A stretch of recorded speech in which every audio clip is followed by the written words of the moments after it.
Fungi के विषय में डिस्कस करेंगे।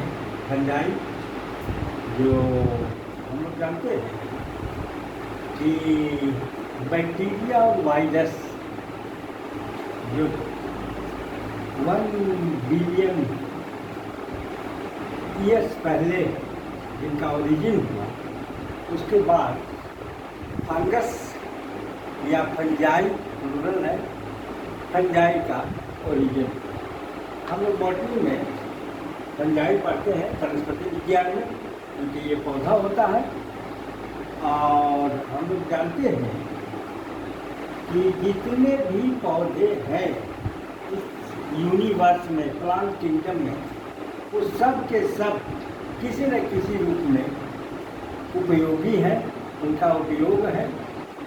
और कुछ उपयोग के लिए जाने जाते हैं, कुछ फूड मटेरियल्स प्रोवाइड करते हैं एनिमल को, मैन को, और कुछ रोग उत्पन्न करते हैं, इसके लिए जानते हैं। फंजाई उसी में एक ग्रुप है, फंजाई ग्रुप का पौधा FUNGI,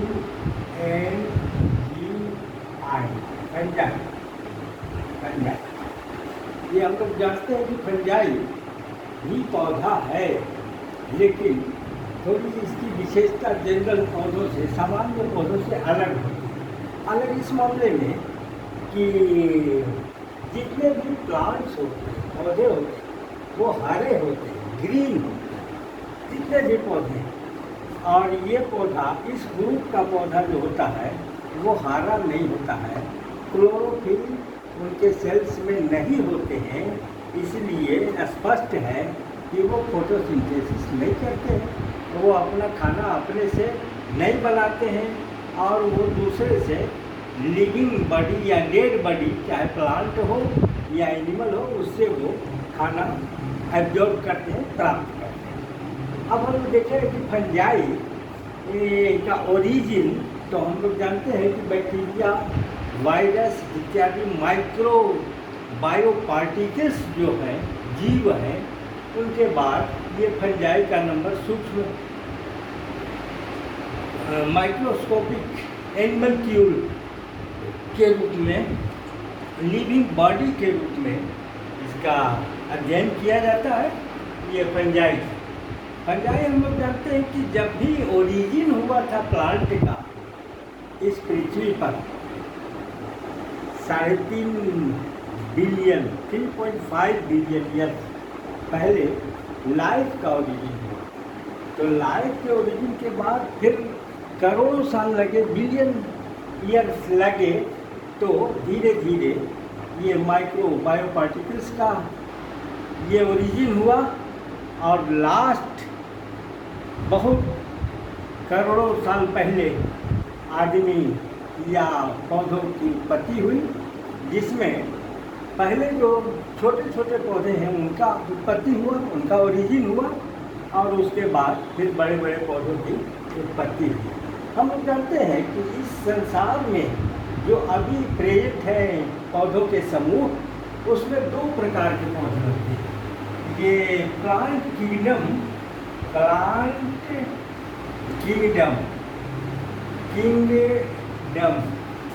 प्लांट किंगडम का मतलब हुआ कि जितने भी प्लांट के ग्रुप्स हैं इस यूनिवर्स पर, उसको कहते हैं प्लांट किंगडम।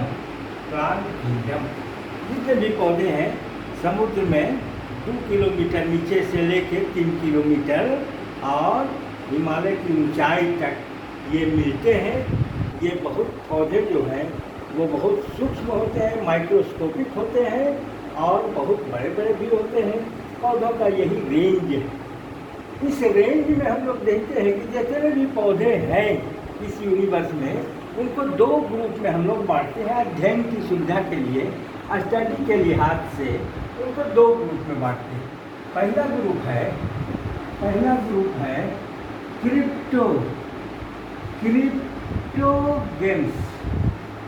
क्रिप्टोगेम्स, और दूसरा ग्रुप है हेटेरोगेम्स।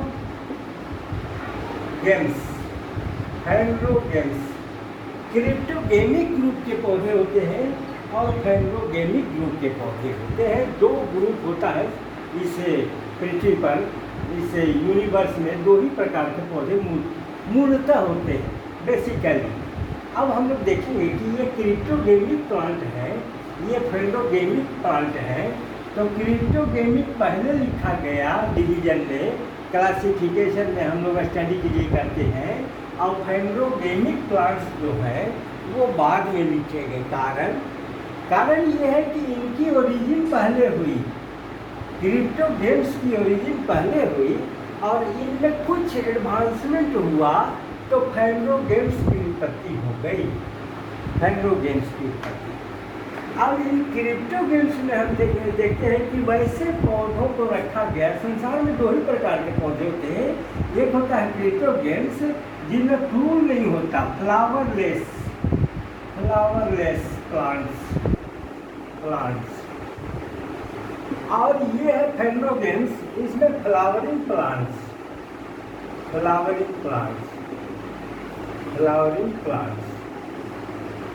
ऐसा है कि जो फूल वाले पौधे होते हैं उनको फेनोगेम्स कहते हैं, और जो बिना फूल वाले पौधे होते हैं उनको क्रिप्टोगेम्स कहते हैं। अब फिर देखेंगे कि जब क्रिप्टोगेम्स की ओरिजिन पहले हुई तो पहला इसमें क्या चीज़ का ओरिजिन हुआ, तो पहला ग्रुप जो हुआ उसको कहा गया थैलोफाइट्स।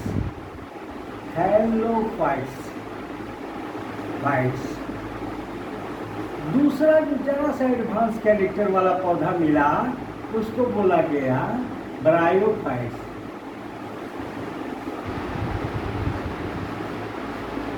और तीसरा जो क्रिप्टोगेमिक पौधा मिला ब्रायोफाइट से थोड़ा एडवांस कैरेक्टर जिसमें था उसको कहें टेरिडोफाइट्स।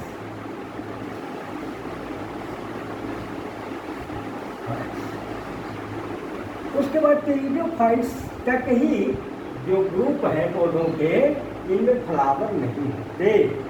और जो अब इसी जो एडवांस कैरेक्टर मिला उनमें फ्लावर्स थे। तो फ्लावरिंग प्लांट्स में दो ग्रुप हुए, जिम्नोस्पर्म्स और दूसरा है एंजियोस्पर्म्स।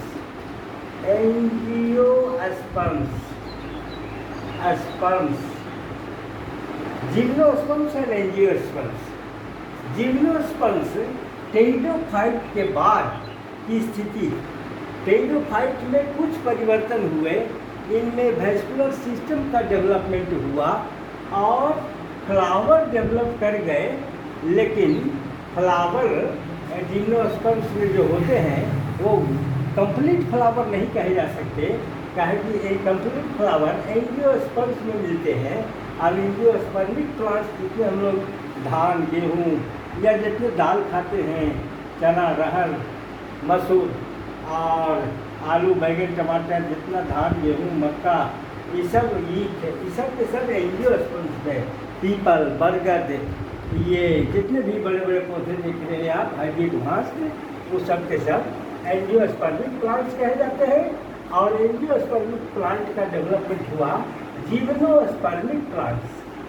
अब हम लोग देखें कि आखिर जिम्नोस्पर्मिक प्लांट का क्या कैरेक्टर है। तो जिम्नोस्पर्मिक में हम लोग देखते हैं कि ये जिम्नोस्पर्मिक में फ्लावर के ओवरी में ओव्यूल नहीं होता, ओव्यूल खुला रहता है, नेकेड ओव्यूल रहता है जिम्नोस्पर्म में। और यहाँ एंजियोस्पर्म में फीमेल सेक्स, इसको कहते हैं ये फीमेल सेक्स गाइनेसियम का निचला भाग जो होता है इसको कहते हैं ओवरी। अब इस ओवरी के अंदर ओव्यूल्स होते हैं जो ओवरी के अंदर बंद होते हैं। तो एंजियोस्पर्मिक में ओव्यूल, इसको कहते हैं ओव्यूल, OVULE। ये ओव्यूल ओवरी के अंदर बंद होते हैं। ओवरी के अंदर ही ये ओव्यूल इनक्लोज होता है, कवर्ड होता है। एंजियोस वर्ड है, एंजियोस माने ढका हुआ। ये है जिम्नोस मीन्स खुला। यहाँ देखिए ये खुला है, स्पोरोफिल होते हैं, पत्तियाँ होती हैं, उन पर ओव्यूल्स जो है सो खुले होते हैं, इसलिए इनको जिम्नोस्पर्म कहते हैं। और जहाँ ओव्यूल बंद होता है, ये हाईली एडवांस्ड कैरेक्टर माना जाता है, और इस कैरेक्टर वाले पौधों के ग्रुप को एंजियोस्पर्मिक ग्रुप ऑफ प्लांट्स बोलते हैं।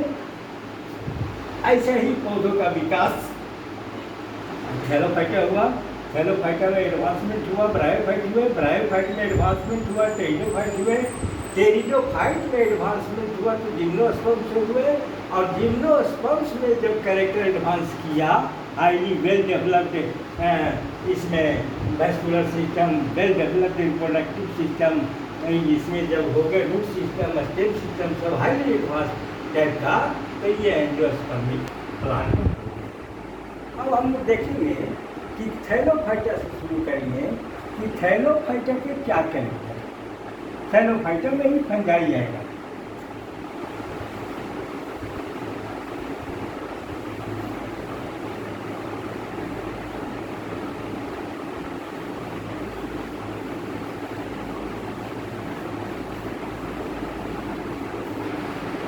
थैलोफाइटा में ही फंगाई क्या है? Thallophyta sub division, Thallophyta phyta total plant को हम लोग 2 डिवीजन में बांटे थे, क्रिप्टोगेम्स एंड थैलोगेम्स में। क्रिप्टोगेम्स में हम लोग शुरू करेंगे क्योंकि थैलोफाइटा ये फंजाई जो है वो क्रिप्टोगेमिक प्लांट होता है, माने वैसे ग्रुप में ये पौधा रहता है जिसमें फ्लावर नहीं होते, और उसमें भी पहले ग्रुप का पौधा है, पहला sub division Thallophyta, cryptogamic division के पौधों के सब डिवीजन। और उसमें देखा गया कि कितने टाइप के होते हैं, तो पहला टाइप का होता है Thallophyta sub division, cryptogamic plant के ग्रुप का। अब उस थैलोफाइटा में को 2 ग्रुप में बांटा गया, एक है एल्गी और एक है फंजाई। हम लोग देखेंगे कि एल्गी क्या है और फंजाई क्या है, और थैलोफाइटा में दोनों ही है। तो सबसे पहले हम लोग देखेंगे कि थैलोफाइटा का कैरेक्टर क्या है, क्योंकि थैलोफाइटा का जो कैरेक्टर होगा वो दोनों ही ग्रुप में मिलेगा, एल्गल ग्रुप में और फंगल ग्रुप में। एल्गी के ग्रुप के पौधे जो है और फंजाई ग्रुप के पौधे हैं, दोनों में ही कॉमन कैरेक्टर होगा थैलोफाइटा का। सीधी सी बात है, क्योंकि थैलोफाइटा में ही दोनों होते हैं। अब थैलोफाइट्स किसको कहेंगे, तो हम लोग डिफाइन करते हैं उसको कि thallophytes are the plants having no conspicuous root stem and leaf. Thallophytes, अब जैसे मान लीजिए कि ये हम बना रहे हैं, ये थैलोफाइट का है, ये थैलोफाइट का क्लेमाइडोमोनास एक सेल का होता है, न्यूक्लियस है, क्लोरोप्लास्ट है, थायरोप्लास्ट है, डाइकोल्स है, और यहाँ पर आईएस है, ये फ्लैजिला। मतलब ये है कि एक सेल का ये हम बना रहे हैं थैलोफाइटिक प्लांट, ये एक सेल के भी होते हैं, और एल्गी बड़े बड़े ये फिलामेंटस स्ट्रक्चर होते हैं जैसे स्पाइरोगाइडा में, ऐसा भी होता है थैलोफाइटा। तो हम कह सकते हैं कि thallophytic group of thallophyta group consist of single celled structure to multicellular filamentous unbranched and may be branched. This may be branched, unbranched और branched filamentous structure इसमें थैलोफाइटा में मिलते हैं। अब हम देखेंगे कि एल्गी और फंजाई में क्या डिफरेंस है, जब दोनों ही में ये सेम कैरेक्टर है कि चाहे एल्गी हो या फंजाई हो, इनमें root stem and leaf conspicuous नहीं होंगे, अलग अलग नहीं रहते। जैसे हम लोग कॉमन प्लांट, जैसे मान लीजिए कि आम का पौधा है, आम के पौधे में देखें जमीन के अंदर रूट है, जमीन के ऊपर स्टेम है, ब्रांचेज है, लीव्स है एंड फ्लावर्स। ऐसा रूट स्टेम लीफ फ्लावर के तो खैर यहाँ बात ही नहीं है इसमें, क्योंकि क्रिप्टोगेमिक प्लांट है। थैलोफाइटा कैसा है, क्रिप्टोगेमिक है, क्रिप्टोगेमिक प्लांट्स होते हैं, थैलोफाइट्स प्लांट्स होते हैं। मैंने फ्लावर की तो बात ही नहीं है, ये फ्लावर हटा दें। बाकी कहता है कि थैलोफाइट्स वैसे पौधे हैं जिनके बॉडी में, प्लांट बॉडी में कंस्पिकुअस रूट स्टेम लीफ नहीं होता है। कहाँ है देखिए, इसमें रूट स्टेम लीफ आपको कहीं डिफरेंशिएटेड नहीं पता चलेगा। तो हम कह सकते हैं कि जिनमें रूट स्टेम लीफ है अस्पष्ट नहीं है, माने है अस्पष्ट नहीं, अस्पष्ट और है इसलिए कि अस्पष्ट है, अनडिफरेंशिएटेड है या कॉन्स्पिक्यूअस नहीं है, इसलिए कहते हैं कि रूट का फंक्शन है absorption of water and mineral salts and fixation of plants to the soil, fixation of plant to the soil. अब यहाँ ऐसा रूट जैसा तो कुछ है नहीं, क्योंकि हम लोग जानते हैं कि थेरोफाइटा है, इसमें रूट जैसा स्पष्ट कोई स्ट्रक्चर नहीं होता, तो लेकिन एब्जॉर्प्शन ऑफ वाटर इसके हर एक सेल से होते रहता है। और फिक्सेशन की बात है तो मोटाइल होते हैं, पानी के धार में चलते रहते हैं, अगर कहीं स्थिर भी रहेंगे तो ऐसे ही ऐसा फ्लोट करते रहते हैं, पानी के सतह पर तैरते रहते हैं या बॉटम में बैठ जाते हैं नीचे, तालाब के, पुल के, गड्ढे के, नदी के, झील के, समुद्र में ये बॉटम में जुड़े रहते हैं, सड़ जाते हैं। लेकिन रूट जैसा कुछ है, रूट का काम तो हम करते हैं, हर एक सेल यहाँ रूट का काम कर रहा है, लेकिन रूट जैसा स्ट्रक्चर इसमें नहीं। स्टेम हमने कहा कि थेरोफाइट में रूट स्टेम और लीफ डिफरेंशिएटेड नहीं होते, यहाँ भी स्टेम जैसा आपको कुछ दिखाई नहीं पड़ेगा। स्टेम का क्या फंक्शन है? स्टेम का फंक्शन है कि bear the branches of plants, leaves, flowers, fruits etc. There is no flower, there is no question of flower, क्योंकि ये क्रिप्टोगेमिक प्लांट है, लेकिन स्टेम का काम है ट्रांसलोकेशन ऑफ सोल्यूट्स, जो फोटोसिंथेसिस होता है उसको रूट तक पहुंचा देता है हायर प्लांट में। यहाँ भी फोटोसिंथेसिस होता है, ये अगर ये हरे होंगे थेरोफाइट्स तो फोटोसिंथेसिस करेंगे है, और हर सेल एक दूसरे को ट्रांसलोकेट कर देगा फूड, जो स्टोर होगा ग्लाइको, चाहे जो बने, शुगर बने, कार्बोहाइड्रेट बने, उसको एक सेल से दूसरे में ट्रांसलोकेट कर देते हैं, माने स्टेम का काम करते हैं। स्टेम जैसा कुछ स्पेशल स्पेसिफिक स्ट्रक्चर इनमें नहीं होता। अब देखिए लीफ, यहाँ थेरोफाइटा की परिभाषा में कि रूट स्टेम लीफ जैसा कोई स्ट्रक्चर डिफरेंशिएटेड अलग अलग नहीं होता। लीफ का फंक्शन है to perform photosynthesis, this becomes green and starts photosynthesis in presence of sunlight, water and CO। यहाँ तो वाटर में रहते ही है, इसको वाटर तो ऑलरेडी मिलते रहता है। लीफ जैसा स्ट्रक्चर नहीं होता है, लेकिन क्लोरोफिल लीफ का की विशेषता है कि इनके सेल में क्लोरोप्लास्ट होगा, जिसमें क्लोरोप्लास्टिक स्ट्रक्चर होता है, मेम्ब्रेन बाउंड स्ट्रक्चर होता है, जिसमें क्लोरोफिल भरा हुआ होता है। यहाँ हर एक सेल में क्लोरोफिल होता है, इसलिए लीफ का काम होते रहता है। लीफ जैसा कोई स्ट्रक्चर नहीं। क्लियर? अब हम लोग देखेंगे कि एल्गी और फंजाई दोनों ही जब थैलोफाइट्स हैं, थैलोफाइटिक ग्रुप के पौधे हैं, तो दोनों में डिफरेंस क्या है? डिफरेंस ये है कि एल्गी जो होते हैं तो वो थैलोफाइट तो दोनों ही है, लेकिन एल्गी हरे होते हैं, ग्रीन होते हैं। ग्रीन इसलिए कि क्लोरोफिल इनके सेल में होते हैं, और फंजाई नन ग्रीन होते हैं, नन ग्रीन होते हैं, ग्रीन होते हैं, ये हरे नहीं होते, इनके सेल में क्लोरोफिल नहीं होता। और चूँकि ये एल्गी ग्रीन होते हैं, ये ग्रीन होते हैं, तो ग्रीन होते हैं तो ये फोटोसिंथेसिस करते हैं, ऑटोफाइट है, अपना फूड सिंथेसिस करते रहते हैं, शुगर के रूप में जमा करते रहते हैं। और यहाँ फंजाई जो है इसमें क्लोरोफिल नहीं होता, इसलिए ये फोटोसिंथेसिस नहीं करता और फूड मटेरियल का सिंथेसिस यहाँ नहीं। तब आखिर ये फूड लेते कहाँ से हैं, इनका फूड का कैसे काम, कैसे ये सर्वाइव करते हैं? तो ये फूड, ये फंजाई जो है ये मिलते हर जगह। अब केवल हम लोग फंजाई देखेंगे। अब फंजाई देखिए, जो नन ग्रीन पौधा थैलोफाइटिक, फंजाई कैसा है? थैलोफाइटिक है और नन ग्रीन है, नन ग्रीन। यहाँ भी फंजाई में भी कई प्रकार के इनका स्ट्रक्चर होता है। कुछ तो यूनिसेलुलर होते हैं, जैसे ये वो सलाई मोल्ड्स है, ईस्ट है, यूनिसेलुलर होते हैं। बहुत से जिनमें सेल वॉल नहीं होता है, नेकेड होते हैं प्रोटोप्लाज्म। और कुछ बाकी जो है ट्रू फंजाई का ग्रुप है, उसमें septate mycelium, accepted mycelium, branch mycelium होते हैं। कुछ शुरुआती जैसे फाइटोमाइसिट्स वगैरह जो है, या एस्कोमाइसिट्स है, बेसिडियोमाइसिटिक ग्रुप के जो फंजाई है उनका प्लांट बॉडी जो है वो सेपरेट होता है। शुरू में यूनिन्यूक्लिएट होता है, बाद में बाइन्यूक्लिएट या मल्टीन्यूक्लिएट हो सकता है।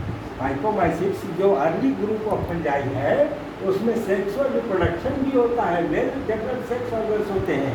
लेकिन बाद वाले जो ग्रुप्स हैं एस्कोमाइसिट्स, बेसिडियोमाइसिट्स या डिट्रोमाइसिट्स, उनमें सेपरेट होते हैं प्लांट बॉडी, लेकिन उनमें सेक्सुअल बॉडीज़ का रिडक्शन हो जाता है, वो ख़त्म हो जाते हैं। और कोनिडिया के द्वारा, बेसिडिया के द्वारा, स्पोर्स के द्वारा, डिट्रोमाइसिट्स हो चाहे बेसिडियोमाइसिट्स हो या एस्कोमाइसिट्स हो, उनमें वो ये होता है रिप्रोडक्शन स्पोर्स के द्वारा। अब हम लोग देखेंगे कि ये तो मोड ऑफ रिप्रोडक्शन हो गया। अब हम थोड़ा देखेंगे कि ये मोड ऑफ न्यूट्रिशन क्या है। फंजाई जो है वो खाना किसे, जब ये नॉन ग्रेन होते हैं, हेटरोट्रॉपिक होते हैं, तो ये खाना किसी ये इनका फूड किसे इनको मिलता है। इस फूड के लिए फंजाई का नेचर है कि ये या तो पैरासाइटिक होगा, पैरासाइटिक मोड ऑफ न्यूट्रिशन में, पैरासाइटिक या सैप्रोफाइटिक होगा मोड ऑफ न्यूट्रिशन, या सिम्बायोटिक होगा। अब हम देखें कि पैरासाइटिक यदि है मोड ऑफ न्यूट्रिशन, तो उसमें फंगस जो है, कुछ फंजाई पैरासाइटिक मोड में रहते हैं, खाना लेते हैं। जब वो लिविंग बॉडी चाहे प्लांट हो या एनिमल हो, उस पर इन्वेट करते हैं, आक्रमण करते हैं, और जिस पर आक्रमण करते हैं उस पौधे या एनिमल को होस्ट करते हैं। वो होस्ट के ऊपर अटैक करके और उससे ये फूड एब्जॉर्ब कर लेते हैं। ये पैरासाइटिक जो है फंजाई बहुत ये इनका स्कोर, ये जब किसी होस्ट के ऊपर गिरता है, होस्ट के ऊपर जब ये गिरता है तो गिरने के बाद इसके बॉडी से, इस फंगस के बॉडी से एंजाइम सीक्रेट होते हैं, और यही एंजाइम इस होस्ट टिश्यू को डिजॉल्व कर देता है और यहाँ से फूड एब्जॉर्ब कर लेता है। यही मोड है पैरासाइटिक मोड। अब उसके बाद सैप्रोफाइटिक, कुछ फंजाई जो वो डेड ऑर्गेनिक मैटर से खाना लेते हैं, जैसे मरा हुआ पौधा, मरा हुआ जानवर, डेड ऑर्गेनिक मैटर से ये खाना लेते हैं, इनको कहते हैं सैप्रोफाइटिक फंजाई। और कुछ फंजाई जो होते हैं वो सिम्बायोटिक होते हैं। सिम्बायोटिक का मतलब हो गया कि वो साथ रहते हैं, कभी एल्गी के साथ रहेंगे, सिम्बायोटिक फंजाई। और लाइकेन एक ग्रुप, नया ग्रुप सिम्बायोसिस का हो बना लेते हैं, जिसमें एल्गी फंजाई साथ रहते हैं और दोनों एक दूसरे को हेल्प करते हैं food absorption, food manufacturing, food absorption में वो दोनों साथ साथ हेल्प करते हैं। उनको कहते हैं सिम्बायोटिक। कुछ फंजाई जो है वो रहते हैं सॉइल के अंदर, जमीन के अंदर रहते हैं, सिम्बायोटिक फंजाई। इस प्रकार ये 3 तरीका हुआ इनका खाना लेने का मोड ऑफ न्यूट्रिशन, चाहे ये पैरासाइटिक रूप में ले, सैप्रोफाइटिक रूप में ले या सिम्बायोटिक रूप में। अब नेक्स्ट डे हम लोग डिस्कस करेंगे इनका इकोनॉमिक इम्पोर्टेंस। फंजाई रोग उत्पन्न करते हैं पौधों में, एनिमल में, इसके लिए इनका स्टडी बहुत विशिष्ट हो जाता है, स्पेशल किया जाता है, और इनसे बहुत सारे लाभ भी हैं। कुछ एसिड्स इनसे मिलते हैं, कुछ एंटीबायोटिक्स मिलते हैं जो दवा के रूप में यूज़ किए जाते हैं, कुछ मैन्योर फर्टिलाइजर के रूप में उत्पन्न किए जाते हैं। इनके ढेर सारे ये इकोनॉमिक इम्पोर्टेंस है जो हम लोग नेक्स्ट डे डिस्कस करेंगे। Thank you. हो गया।